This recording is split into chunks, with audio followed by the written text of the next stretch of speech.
కాశీబుగ్గ టౌన్లో ఒక ప్రైవేటు వ్యక్తి వెంకటేశ్వర దేవాలయాన్ని కట్టాడు.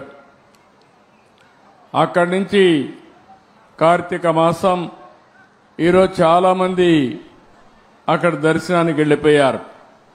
కనీసం ఆయన చేసినప్పుడు పోలీసుకు కూడా చెప్పలేదు. చెప్పుంటే పోలీస్ ప్రొటెక్షన్ పెట్టి ఎక్కడికక్కడ కంట్రోల్ చేసేవారం. అది చేయని దానివల్ల 9 మంది తొక్కిడికి గురయ్యి చనిపోయే పరిస్థితికి వచ్చారు. 5 మందికి ఇంజరీస్ కూడా అయినాయి. ఇది చాలా బాధాకరం.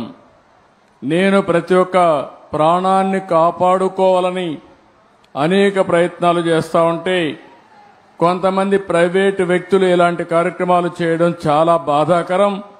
దీన్ని నేను చాలా తీవ్రంగా ఖండిస్తున్నా.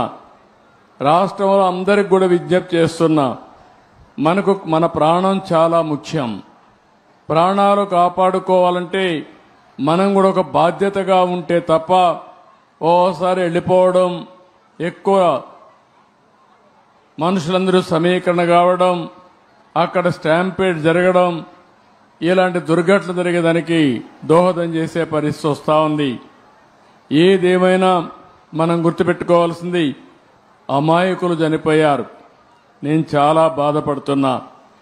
అందుకని ఈ దుర్ఘటన పట్ల చాలా సీరియస్గా తీసుకుంటూ ఎవరైతే దానికి కారకులో వాళ్ళందరినీ కూడా ఇమ్మీడియట్గా కస్టడీలో తీసుకుని పూర్తి విచారణ చేసి తర్వాత ఏం చేయాలో తదుపరి చర్యలు చేపడతాం.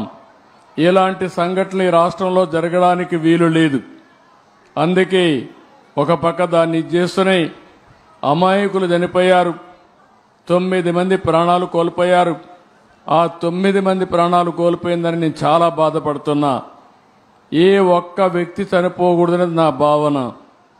ప్రాణం విలువైనది. అలాంటి ప్రాణాలు పోగొట్టుకున్నప్పుడు మనం కూడా బాధ్యతతోనే ఇది చేయాల్సిన అవసరం ఉంటుంది. అలాంటి కుటుంబాలకు నా ప్రగాఢ సానుభూతి తెలియజేసుకుంటూ చనిపోయిన వాళ్ళందరికీ మన నివాళులు అర్పిస్తూ వాళ్ళ ఆత్మకు శాంతి కలగాలని, అది కూడా దేవుని సన్నిధిలో చనిపోయారు, దేవుని కోసరం పోయారు. కానీ ఈరోజు వాళ్ళంతా కూడా ప్రాణాలు వదిలిపెట్టే పరిస్థితి వచ్చారు. చాలా బాధేస్తుంది. ఏదేమైనా మనం అందరం నిమిత్త మాత్రం. ఓసారి సంఘటనలు జరుగుతాయి. జరగకూడదని ఎన్ని ప్రయత్నాలు చేసినా కొన్ని సంఘటనలు జరుగుతున్నాయి. నేను ఆ విషయాలను కూడా మీతో మళ్లీ మాట్లాడతాను. కాశీబుగ్గలో జరిగిన సంఘటన పట్ల దిగ్భ్రాంతిని వ్యక్తం చేస్తూ చనిపోయిన వారి పట్ల నా ప్రగాఢ సానుభూతి తెలియజేసుకుంటూ వారికి ఆత్మశాంతి కలగాలని భగవంతుని మనస్ఫూర్తిగా ప్రార్థిస్తూ ఈ కుండ అందరూ కూడా లేచి 2 నిమిషాలు మౌనం పాటించాల్సిందిగా మిమ్మల్ని అందరినీ కోరుతున్నా.